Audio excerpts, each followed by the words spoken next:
नमस्कार. तुम्ही जर आमच्या चॅनलवर पहिल्यांदा आला असाल तर आमच्या चॅनलला सबस्क्राईब नक्की करा ही विनंती. तर पहिली न्यूज आहे आपलं चायना. तर चायनाचे जे इम्पोर्ट जे आहे तर ते इम्पोर्ट वगैरे 3.9% ड्रॉप झाले आहेत आणि हे सप्टेंबर 2023 पासून हे ड्रॉपच होत आहेत. ॲनालिस्टला म्हणजे 0.3%ची ग्रोथ अपेक्षित होती, पण ही ड्रॉप झालेली आहे. यामध्ये उलट ड्रॉप झाला आहे, ग्रोथ तर येणं लांबच राहिलं. अँड एक्सपोर्टमध्ये 6.7%ची ग्रोथ आहे आणि एक्सपेक्टेशन होतं की ॲनालिस्टला 8.5%ची ग्रोथ अपेक्षित होती. शॉर्ट टर्ममध्ये म्हटलं जातं की टॅरिफ थ्रेट्समुळे यूएसमधील काही फर्म आहेत जे की इम्पोर्ट वगैरे करतात ते इन्व्हेंटरी जमा करू शकतात, कारण की स्वस्त चायनाकडून काही मिळाले तर. तसेच शॉर्ट टर्ममध्ये डिमांडही असू शकते, त्यामुळे इम्पोर्ट वगैरे एक्सपोर्ट जो आहे तो चायनाचा वगैरे वाढू शकतं असं इकॉनॉमिस्टला वगैरे वाटत आहे. अँड इम्पोर्ट ही वाढू शकतं. फिजिकल स्पेंडिंग जर वाढली तर पुन्हा इंडस्ट्रियल कमोडिटीची मागणी वाढू शकते. इम्पोर्ट टू मेजर ट्रेडिंग पार्टनरची गोष्ट केली तर US, UK, आसियान नेशनमध्ये वगैरे इन्क्रीज वगैरे दिसला आहे नोव्हेंबरमध्ये. बट एक्सपेक्टेशनपेक्षाही कमी ग्रोथ झालेली आहे. आसियान नेशनमध्ये पाहिलं तर 15%ची ग्रोथ झाली आहे एक्सपोर्टमध्ये आणि इम्पोर्टमध्ये 3%चा ड्रॉप झालेला आहे. आणि US मध्ये एक्सपोर्टमध्ये 8%ची ग्रोथ आणि इम्पोर्टमध्ये 11%ची ड्रॉप वगैरे झालेला आहे. UK मध्ये तर एक्सपोर्टमध्ये 7.2%ची ग्रोथ झाली आहे आणि इम्पोर्टमध्ये 6.5%ची डिग्रोथ झालेली आहे.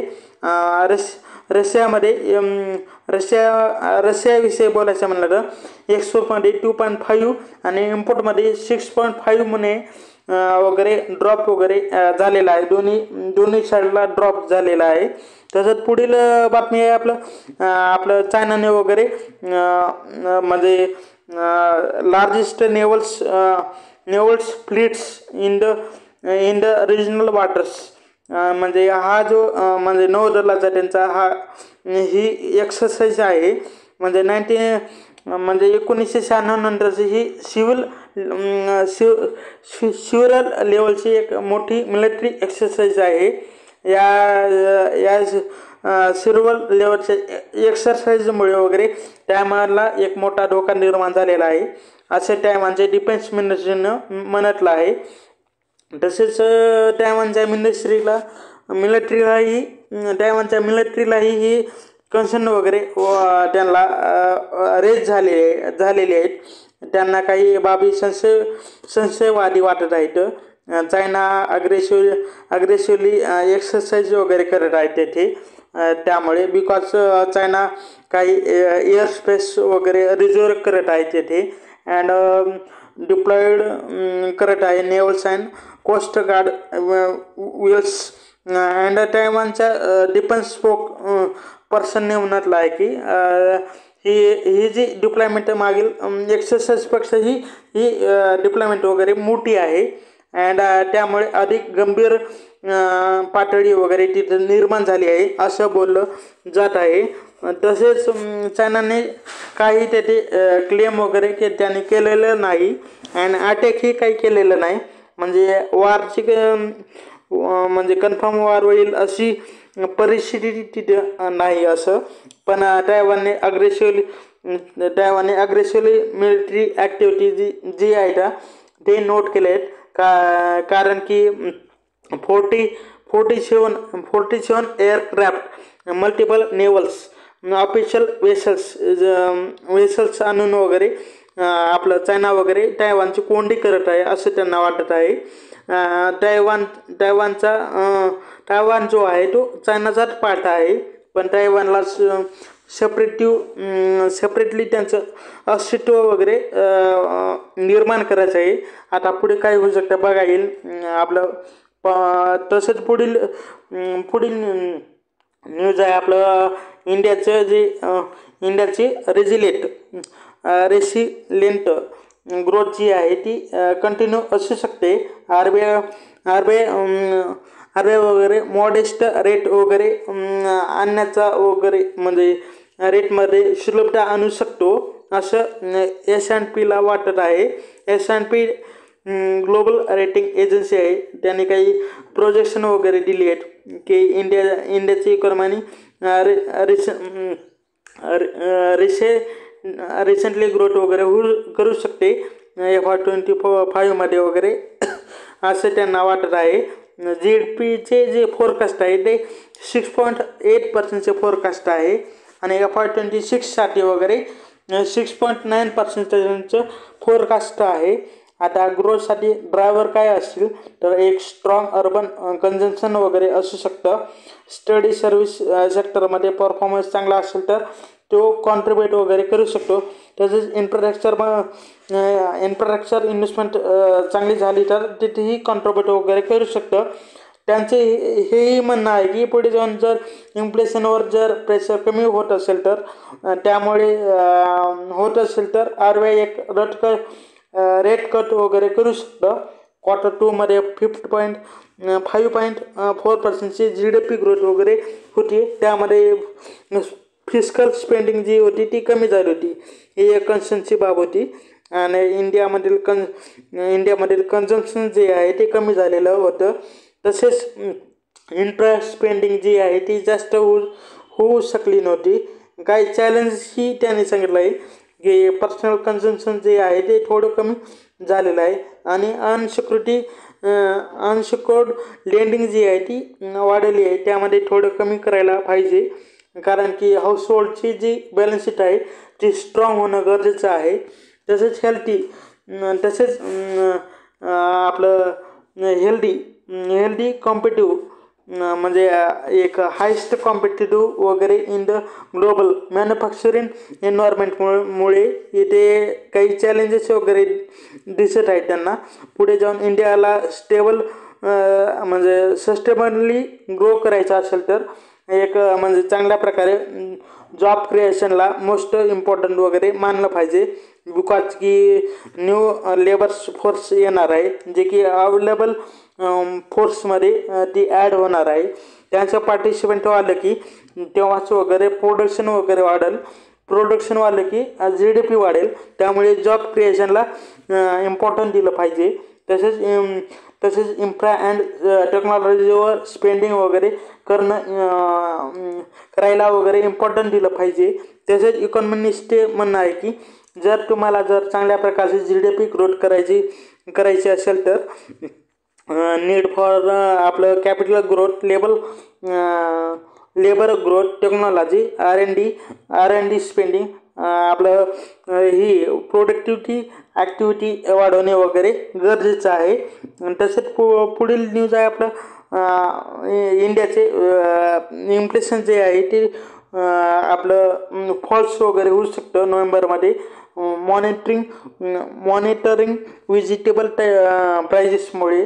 तर हा पोलनुसार डाटा आहे. ऑक्टोबरमध्ये जे इन्फ्लेशन होतं ते 6.2% ते इन्फ्लेशन वगैरे होतं, जे की अपेक्षित नव्हतं तेवढं. पण मागील 4 वर्षाच्या एकदम हाय पीकवर व्हेजिटेबलच्या प्राइजेस वगैरे गेल्या होत्या. त्यामुळे ते इन्फ्लेशन वगैरे वाढलेलं होतं. आणि ॲडिशनल इम्पोर्ट ड्युटी जी आहे ती लावली होती एडिबल ऑइलवर सप्टेंबरमध्ये. त्यामुळे प्राइजेसवर थोडा प्रेशर निर्माण झालेला होता. नोव्हेंबरमध्ये म्हणजे 6% फॉल होण्याची एक्सपेक्टेशन आहे, कारण की RBIला 2 ते 6% वगैरे टॅरिफ बँड वगैरे करायचं आहे. Average 4% with in the band करण्याची एक्सपेक्टेशन आहे त्यांना. म्हणजे त्या बँडच्या अंतर्गत आणण्याचं आहे त्यांना नोव्हेंबरमध्ये. बिकॉज की एक मॉनिटरेशन व्हेजिटेबल ऑइल प्राइजेसमध्ये वगैरे दिसत आहे, कारण की एक फ्रेश सप्लाय वगैरे आता मार्केटमध्ये होत आहे. त्यामुळेच तसेच पुढील न्यूज आहे इक्विटी इन्फ्लो. जो आपला इंडियाचा जो इक्विटी इन्फ्लो आहे ते इक्विटी इन्फ्लो 14% वगैरे डिक्लाइन झाला आहे 14%. बट MFAUM जो आहे तो वाढलेला आहे, म्हणजे 68 लाख करोड रुपीचा झालेला आहे, जो की एक्झॅक्टली सांगायचं म्हणलं तर टोटल नंबर 68.8 ट्रिलियन रुपीजचा आहे. हेच अंडर म्हणजे हे जे मागील महिन्यामध्ये हे असेड अंडर मॅनेजमेंट जे होतं ते 67.25 ट्रिलियन रुपीजचं होतं. म्हणजे चांगली त्यामध्ये ग्रोथ झालेली दिसत आहे. ही जी ग्रोथ झाली आहे त्यामागचं कारण काय आहे, तर एक म्हणजे ह्या ग्रोथचे despite of challenging global economy एन्व्हायरमेंटमुळे आली आहे ही ग्रोथ. तसेच चायनाची इकॉनॉमी स्टिम्युलल होत आहे त्यामुळे. तसंच जिओपॉलिटिकल टेन्शन वाढत आहे, त्यामुळे इंडियामध्ये सेफ आहे म्हणून ग्रोथ आलेली आहे. तसंच APIची वगैरे सिलिंग होत आहे अदर कंट्रीमध्ये, त्यामुळे ही मजबूत ग्रोथ झालेली दिसली आहे. नोव्हेंबरमध्ये इक्विटी इन्फ्लोची जर गोष्ट केली तर 14.19% वगैरे त्यामध्ये ड्रॉप झाली आहे. म्हणजे अमाऊंट इज 35,943 करोड रुपीची इन नोव्हेंबर, आणि ऑक्टोबरमध्ये 41,886 करोड रुपीचा नंबर होता.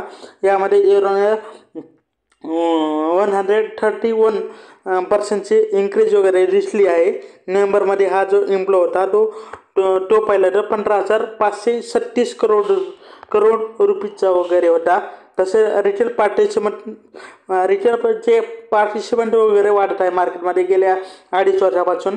तसेच MF फोलिओ म्हणजे म्युच्युअल फंड फोलिओमध्ये वगैरे ऑल टाईम हाय वगैरे तो राहिलेला आहे. in the number of 22.8 lakh crore rupees. And retail नोव्हेंबरमध्ये रिटेल FF फोलिओ पाहिलं तर 17.54 लाख करोड्स नोव्हेंबरमध्ये, अँड सप्टेंबरमध्ये 17.23 लाख करोड रुपीज. म्हणजे तसेच SIP इन्फ्लोमध्ये ड्रॉप झाला आहे म्हणता बेसिसवर. तर ऑक्टोबरमध्ये जो नंबर होता तो 63.69 लाख करोड्स, आणि नोव्हेंबरमध्ये जो नंबर आलेला आहे तो 49.46 लाख करोड्स. आणि SIP AUM पाहिलं तर त्यामध्ये वगैरे नोव्हेंबरमध्ये जो होता तो 13.54 लाख करोड्स होता हा नंबर. तर तसेच SIP कंट्रीब्युशन जे आहे ती रुपीज राहिलं आहे, म्हणजे जवळपास 25,320 करोड्स रुपीज राहिलेला आहे. आणि तसेच 18 न्यू स्कीम वगैरे लॉन्च झाले आहेत मार्केटमध्ये in the month of November 2024. त्यामध्ये 4,052 करोड रुपीज वगैरे रेज झालेले आहेत. तसेच पुढील न्यूज म्हणलं तर मार्केट रेग्युलेटरी CBने वगैरे म्हणजे T+0ची वगैरे सेटलमेंट वगैरे ती आणणार आहेत. म्हणजे टॉप 500 स्टॉकमध्ये वगैरे. तर हे म्हणजे आता करंटली पाहिलं तर 25 स्टॉकमध्ये हे वगैरे T+0चे सेटलमेंट होत आहेत. बीटा व्हर्जन जे लॉन्च केलं होतं 2024 मार्चच्या, तर त्यामध्ये आता CB वगैरे 31 जानेवारीपासून टॉप 15 स्टॉकसाठी वगैरे जे एलिजिबल असते यामध्ये त्यांची सेम डे वगैरे सेटलमेंट होऊ शकते. तर ते एलिजिबल वगैरे असतील त्या सेटलमेंटसाठी मार्केटमध्ये एफिशियन्सी आणि स्पीड वगैरे इन्क्रीज वगैरे यामुळे होऊ शकते. बट हे सेम डे सेटलमेंट ती ऑप्शनल असेल असे त्याने म्हटलं आहे. आणि की पॉईंट जे आहेत म्हणजे हे जे सेटलमेंट म्हणजे हे जे स्टॉक आहे ते काही पार्टमध्ये वगैरे त्यांना इम्प्लिमेंट करणार आहेत, म्हणजे लगेच करणार नाहीत. टोटली 500 स्टॉक आहे. त्यातील बॉटम 100 कंपनीचे स्टॉकवर त्यावर अगोदर हे अप्लाय वगैरे होईल. लगेच त्यानंतर मध्ये 301 ते 40पर्यंत होईल. अशा म्हणजे 100च्या पार्टमध्ये वगैरे 100चे पार्ट करून त्यांना या फेजसाठी वगैरे इम्प्लिमेंट वगैरे केलं जाईल. तसेच स्टॉक ब्रोकरना म्हणजे डिफरन्शियल ब्रोकरेज चार्जेस चार्ज करू शकतात असंही त्यांनी सांगितलेलं आहे. म्हणजे व T+0 सेटलमेंटसाठी असं त्यांनी म्हटलं आहे. व T+0 सेटलमेंटसाठी एक ब्लॉक डील विंडो ही असेल असं त्यांनी सांगितलेलं आहे. आणि तसंच पुढील म्हणलं तर पुढील न्यूज आहे आपलं तेजस नेटवर्कने 3 इयर्सचे कॉन्ट्रॅक्ट वगैरे अनाऊन्स केलं आहे विथ वोडाफोन आयडियासोबत वगैरे त्यांनी हा कॉन्ट्रॅक्ट वगैरे अनाऊन्स केला आहे. जे की ज्यामध्ये TJ 1400 अँड TJ 1600 म्हणजे 1600 pockets and optional optical transmission प्रोडक्टसाठी प्रोडक्ट वगैरे सप्लाय त्यांना करतील. म्हणजे यांचं EMI की वोडाफोन आयडियाची बॅकहॉल्स जे आहेत ते वगैरे त्यांना त्यांची कॅपॅसिटी वगैरे त्यांना इम्प्रूव्ह वगैरे त्यांना करायचे आहे. तसेच मल्टिपल टेलिकॉम सर्कलच्या जे नेटवर्कचा जो परफॉर्मन्स आहे त्यालाही एक त्यांना इम्प्रूव्ह करण्याचं त्यांना डिसिजन आहे त्यांचं. तसंच पुढील न्यूज आहे म्हणजे डॉम्स कॅपिटल ॲडवायझरी ना वगैरे SEBIकडून अप्रूव्हल मिळालं आहे. म्हणजे ते 32 मिलियन शेअर वगैरे ऑफर फॉर सेलद्वारे वगैरे ते मार्केटमध्ये आणणार आहेत. यामध्ये फ्रेश इश्यू नसतील. हे एक ग्लोबल हाऊस आहे म्हणजे एक ब्रोकरेज हाऊस आहे अँड रिसर्च हाऊस आहे. म्हणजे त्या इक्विटी कॅपिटल मार्केटमध्ये च्या रिलेटेड वगैरे सर्व्हिस वगैरे हे प्रोव्हाइड करतात. अँड तसेच mergers and acquisitions and culture finance आपलं तसेच cultures finance advisory and institutional इक्विटीमध्येही यांचा प्रेझेन्स वगैरे चांगला आहे. तिथेही यांचा चांगला सहभाग आहे. तसेच ग्रोथ विषय बोलायचं म्हटलं तर FY 2022-24 मध्ये वगैरे यांचा जो रेव्हेन्यू आहे तो चांगला झालेला आहे. म्हणजे 39%च्या CAGRने वगैरे ग्रोथ वगैरे त्यांचा झालेला आहे. तसेच क्वालिफाय इंडस्ट्रियल प्लेसमेंटद्वारे वगैरे आणि IPOमध्ये वगैरे 12.1%चा यांचा मार्केट शेअर आहे असं क्रिसलच्या रिपोर्टनुसार. तसेच पुढील न्यूज आहे आपलं आपलं जनरल इन्शुरन्सबद्दल. तर जनरल इन्शुरन्स सेक्टरचे नंबर वगैरे मंथली येतात. ते नोव्हेंबरचा नंबर वगैरे आलेला आहे. तर त्यामध्ये स्लो डाऊन वगैरे दिसत आहे. ओन्ली 4%ची ग्रोथ राहिलेली आहे. FY 25च्या एप्रिल ते नोव्हेंबरमध्ये पाहिलं तर प्रीमियममध्ये फक्त 9%ची ग्रोथ वगैरे दिसली आहे. तर जर पुढील म्हणलं तर स्टँडअलोन हेल्थ इन्शुरन्सच्या प्रीमियममध्ये 10%ची ग्रोथ दिसली आहे. एक चांगल्या प्रकारची ग्रोथ दिसली आहे. FY 25च्या पहिल्या 8 मंथमध्ये 21%ची ग्रोथ दिसली आहे प्रीमियममध्ये. आणि LIC तसेच ICICI मध्ये वगैरे ICICI लोबर्सच्या प्रीमियममध्ये 3% वगैरे ड्रॉप वगैरे दिसला आहे प्रीमियममध्ये. आणि न्यू इंडिया इन्शुरन्समध्ये वगैरे 6% ग्रोथ दिसली आहे त्यांच्या प्रीमियममध्ये. आणि गो डिजिटलमध्ये वगैरे डीजेमध्ये वगैरे 4% ड्रॉप वगैरे दिसला आहे नोव्हेंबरमध्ये. अँड स्टार हेल्थमध्ये 8% ग्रोथ दिसली आहे नोव्हेंबरमध्ये प्रीमियममध्ये. अँड निवा बुफामध्ये 15% ग्रोथ दिसली आहे प्रीमियममध्ये त्यांच्या नोव्हेंबरमध्ये. तर शेवटी आपल्या व्हिडिओला लाईक आणि चॅनलला सबस्क्राईब करा. हीच विनंती. हा व्हिडिओ पाहिल्याबद्दल धन्यवाद. थँक्यू.